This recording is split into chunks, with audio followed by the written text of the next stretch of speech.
Steve, good afternoon. How are you? Good, Scott. Appreciate the applause. As an official, we don't get applause very often. That's right. I figured you would appreciate that a little bit for sure. Let's talk a little bit about the rules, because and before we get into specifics, explain what you explained to me last spring in Destin. This is the year where there are rules changes. Then there'll be a year where you kind of look at things. Kind of explain the dynamic involving rules. It's not every year. It is not. We are actually on a 2-year rule cycle. And so basically what that means is in the off year, only changes that are related to player health and safety can be considered. This year actually is an on year. So not only player health and safety, but just any rule, specific to the strategy of the game can be considered. So this is an on year, and we've got a number of changes this year. Probably the one you've heard the most about is the fair catch opportunity on a kickoff. Yeah, that's the one. It went on, and Nick Saban said, why didn't we just move the ball back to the 40 and everything? Tell us about the rule, what was considered, and then how you got to where you got. Yeah, so, this has been kind of a multi-year debate. One of the things that is apparent from the data on kickoffs is that, there are more upper body injuries, and that's translated to concussions on the kickoff play. And so, we've been looking at ways, some people have gone as far to say, hey, maybe we should just eliminate the kickoff. I think coaches don't want to eliminate the kickoff, but I think coaches are all in agreement. We need to find a way to make this play a safer play. And so a few years back, as all your listeners remember, we moved the kickoff line back up to the 35. It was at the 30. And then we offered an incentive to the receiving team. Now, if they were to take a touchback, it'd go to the 25 instead of the 20. And I think what we saw immediately the next year was the number of touchbacks really doubled on the play, almost from 20% to 40% on kickoffs. And that is significant, Scott, because, the data also suggests that on touchback plays, the injury rate goes significantly down. So encouraging the touchback without taking the play out of the game makes it safer. And where the committee got to this year, there were a number of things. They really kind of narrowed it down to about 4 things they wanted to look at. But I think they felt like with the data saying that if we have a touchback, it's a safer play. And now, we see it happens sometimes, but also there's kind of an emerging strategy of the corner sky kick. Let's try to pin them back in. Let's not give them the 25. Now that will give that return man an option if he's, kind of pinned toward the corner and that ball is not going to make it to the end zone. He'll still have an option by signaling for and making a fair catch.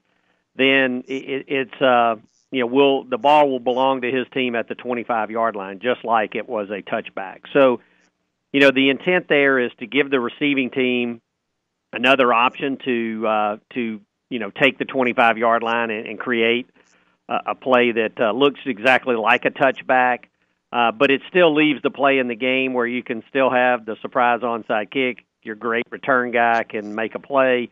It keeps the play viable. And then we also will have stats, since we're making just a singular change. At the end of the year, we'll have stats. What did it do? How many more touchbacks did this create? And what did it do to the injury rate on kickoff? So, this one is rooted in strategy, but also player safety. And I think, the coaches are intent to continue to find ways to make this play safer so we keep it in the game. So then why not do away with it? What's hanging up, or what is the hang up about just not doing away with kickoffs? Well, and I would start with the coaches. And we had back in January at their AFCA meetings where we have all the coaches there, we had broad discussion around the kickoff. And I would tell you that, coaches, and there's probably some fans, it's an exciting play. It can turn games around. You think of, a surprise onside kick can make a difference in the game. I know some people reference the national championship game a couple years ago where there was a significant surprise onside kick. Right. Certainly think of, great returns or big plays that we have there. And even, just imagine starting a game, we refer to it, as, what time is kickoff? And so, it probably would take a little out of the game if the ref just jogged out and put the ball down on the 25 and said, all right, first down. And, and so, but the reality with the coaches is there's so much strategy and so much a part of that play. They want to do the things to keep the play but make it safer. And so, we'll see what this does this year. Like I said, there's a number of other things that the coaches have talked about and considered that I think are pretty creative. That if this doesn't kind of get the injury rate into a point where it's acceptable, then we'll continue to look. And then ultimately, if we can't change the play, it could go away. But I don't think we're there yet. And so, but it's an exciting play in the game, and coaches want to do everything to keep it. Can you tease us as to what could happen, or is it not worth it in case this works? Right? Yeah, let's see what this does. And what I'm very interested in seeing, these special teams coaches, they lay awake at night creating ideas and thoughts, and so, what we will always see is there will be a reaction, to the rule, and I'm very interested to see what that reaction looks like coming from these special teams coaches. I've had some coaches say, "Hey, we'll be happy to take it on the 25 every time," but then I've had others say, "This gives us an option, but I got a great return guy. I'm going to keep this thing in play," and so I'm very interested to see what it actually does in the game. Well, we and I don't know how if it's even been talked about, but we took the tip-off, obviously, away from four quarters in basketball. I thought that would be hugely impactful, and it wasn't.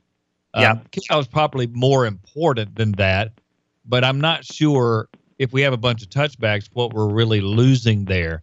So I'm just wondering, with player safety improving, I think the data shows, and helmets are getting better, will that ever catch up to the point where we can be normal with kickoffs? Well, you hope so, and I'm very encouraged with the new helmet technology and some of the things that are happening around that. But I think that taking the head and the high hits out of football is an imperative. And a lot of fans talk about the targeting rule, and there's a lot of fans that don't like it. But I would tell you, we've made great strides in player, in their player behavior. We've taken a lot of high hits out of the game. And but the game's always still going to be physical. So I don't think anybody would say, look at the last 2 or 3 years of college football, probably been about as exciting a seasons as you could possibly imagine. So, having the targeting rule has not ended the game, has not, made the game less exciting, but it has really been helpful in changing player behavior. And so I think that across the board, and in fact, even this year, there's some modifications in the blocking below the waist rule that are really focused at player safety. And so I think that even in the off years where you can look at things more than player safety is going to dominate, as well it should, dominate the rules discussion because, if we can keep the game great like it is, but then make the game safer for our players, I think that's a win-win. And as you know, with all the stuff swirling around concussions, and in a way, some parts of our game are under attack, and I think we owe it to the student athlete to continue to look at ways to make it safer. And I'm hopeful the helmet technology, will help and aid in that. And I think there's some great strides being made there. Steve Shaw, our guest, the coordinator of officials for the SEC. What's the next biggest one to you? Maybe not to fans, but of the changes that we will see. So I mentioned blocking below the waist. Before going to that, there's a couple other kind of minor changes, but will be noticeable. One is, last year we made some progress in the game time length. In fact, if you look at the SEC, in an environment where game time had been creeping up every year, for the past 7-8 years, we actually saw the total game time go down by 6 minutes last year, and that was attributable to a couple things. One, we really made halftime 20 minutes. 20 minutes is 20 minutes. It's always been there, but we really didn't enforce it, and halftimes would drag out to 25, 26 minutes. So we really got that. And then we did some things mechanically. Well, the rules committee and the charge coming from, the competition committee is we want to keep the game moving, but we don't want to change things that would take plays out of the game. So 2 changes that you're going to see this year is after a touchdown and before the extra point, rather than waiting to have, the referee, blow the ready for play and have a 25-second clock, we're going to have just a 40-second play clock like any other play. So after the touchdown, you'll see the 40-second play clock tick off, and then the team has to kick their extra point in that 40-second window. So I think that'll be one thing that, will, again, get the teams out quicker, keep the game moving, and then very similar. Right, so before you go into that, did you notice, because I know you guys do data, you're data-driven, did you notice it was taking longer than 40, obviously, between those times? Yep, and in fact, we did. We tracked it. We had each conference do, kind of a game time tracking, and so, we really believe, and we'll have to wait and see how it plays out, but you'll probably gain, 10, maybe a few more seconds than that on each touchdown in a game. As you know now, there's a lot more touchdowns. So, that's probably going to be, a minute or two that will be taken out of the game. But here's what we're hearing from the fans. The fans are not as concerned about the overall time. I mean, whether it's 3 hours and 15 minutes or 3 hours and 10 or 3 hours and 20, they really don't complain about that. What they complain about is the downtime, the dead time, the times where there's no action. Right. And I think that's where the rules committee is going to keep focused in on. And the other, as I was going to mention, is now after a kickoff. So, before we'd have the kickoff and then, we'd get everything clear, both teams out, get ready, and then we would have a 25-second play clock. Right. Well, we're after kickoffs, very similar to after a touchdown. After the kickoff return, when the ball is dead, it'll be a 40-second play clock. And there again, the teams then will, be, have to be ready and get their teams out. And it's really an effort. We think these two will be 2 areas that will be consistent to the coach, and it will help keep the game moving. And so it will take dead time out of the game. So we'll measure it and see what that does. But that'll be a change. The coach is going to have to make sure he's got his offense ready to go and defense ready to go after a kickoff, and same thing on, after a touchdown. Get the teams ready to go. What the coaches say to us, those type things that they can plan for, that they know, that are routine, I mean, they love staying in the routine. And so the coaches are very supportive of this to keep the game moving as well. Yeah, and that kind of makes sense, because if I see your team, Stevie, score a touchdown, I've got the extra point time and the kickoff time to get my team ready. Why would it take all the time that it normally takes to go huddle over there and, do that beforehand, right? Exactly. And that's and that was the intent of it, is just let's keep things moving and do it and so, there's so much focus around the length of time, and I know the SEC is doing it, the NCAA is doing it, and looking at, fan surveys and, the quality of their experience during the game. And that's one of the things we hear over and over from the fans, let's keep the game moving. And so these are type things that, won't take plays out of the game. It's not going to be something that, is over the top, but it'll keep the game moving, and the fan experience, we hope, is better. So with all that, you could save, and I'm just guessing here, theoretically, another 3 or 4 minutes total time, and make it feel like it's more action-packed, like you were talking about what the fans want? Exactly, and I think that's really about where we would see it, and so I guess the rules committee, wants to see that, okay, if we make these changes, can we go back-to-back years where we're actually reducing the total time in the game, but not changing the actual, playing number of plays in a game and that sort of thing. And so I think if this one is successful, they're going to continue to look for those administrative ways that, are dead time to squeeze it out and keep action going. And I think that's a benefit to everybody. Okay, what's the other? I think you said 6, so that's 3, right? What else so, you got? I mentioned blocking below the waist, and so, probably to the, to the fan, what you'll see now, blocks by the offense, you can't block below the waist more than 5 yards downfield. So it still leaves the option team. Your guys in the tackle box can block low, any direction. They can't clip, but, until the ball leaves the tackle box. But then everybody else is restricted. They have to block below the waist from the front, and the block can't occur more than 5 yards downfield. Once you're more than 5 yards downfield, then you can't block below the waist. And basically, once you're downfield, the play doesn't look much different than a kick return, a interception return, a punt return. It's an open field, and that's where the blocks below the waist can be dangerous. So I think this will be helpful from a player safety. And we've really cleaned the rule up. It was a very complicated rule, and now I think that one will be a lot easier.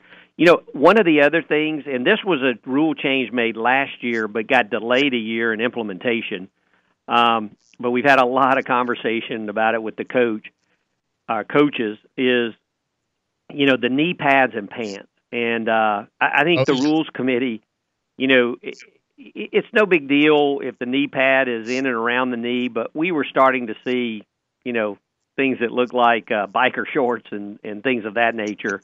Right. And so the rules committee gave everybody kind of a year heads up so they could make sure their equipment was all right. But basically now the pants have to cover the knees, and the knee pad and pants by rule have to cover the knees. And so that's going to be a pretty big shift, for the players, because they've gotten used to pulling their pants up and wearing them short. And, I think now it's become a cool look. But, there's some health and safety issues associated with that, but it's also the look of the game as well. And so this is one that I hope we don't have an issue. I hope you don't even know about it, but basically, how you deal with it is if the player is not wearing his equipment properly, it's like when the helmet comes off, he has to go out of the game for a play. And then he can come back fixed, if he gets it right? correct. He's got to get it fixed, right? Yeah, he's got to get it fixed, but he's got to go out for a minimum of one play. Now, the coach can use a timeout and buy him back in, but, I don't want to be that player that creates my coach having to take a timeout. So I'm hopeful that the players will just, adhere and we won't have an issue. But, what we've seen up to now is they have been very reluctant to cover their knees. And it's usually the special teams guy, the speeds guy, but it's even gotten now all the way down to the linebackers and everybody. Yeah. So I think culturally this will be one we'll have to fight a little bit. But I think once everybody gets there, we should be in good shape. All right, so I want to be sure I'm clear on the blocking downfield. You said in front of the defender or whoever you're blocking. So no more side. What's going to determine the front to officials? Yeah, and good question. So what we've kind of described it is, the expectation would be the block would have to be from the front, and we've actually described it as, at your old type watch, if it's between 10 and 2, then that's from the front. Anything that would be outside of a 10 to 2 watch face, then would be considered from the side. And the expectation of that is if the low block is from the front, the defender has a chance to defend himself and protect himself. Sometimes if it's from the side and he doesn't see it coming, he's got no chance to protect himself, and that's really where we see the injuries. And so I think that's a good change to keep all those blocks from the front. And then, like I said, once you're beyond 5 yards downfield, then no blocks below the waist. All right, and before we let you go, because I'm a stickler on this, and I've asked you for years, the pass interference ruling getting to where the NFL level is, where it's, 15 yards, where it's at the spot of the foul, not 15 yards.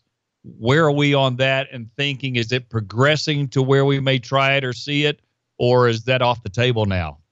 Well, the Rules Committee had a great discussion around that this year because there's been some people suggesting that.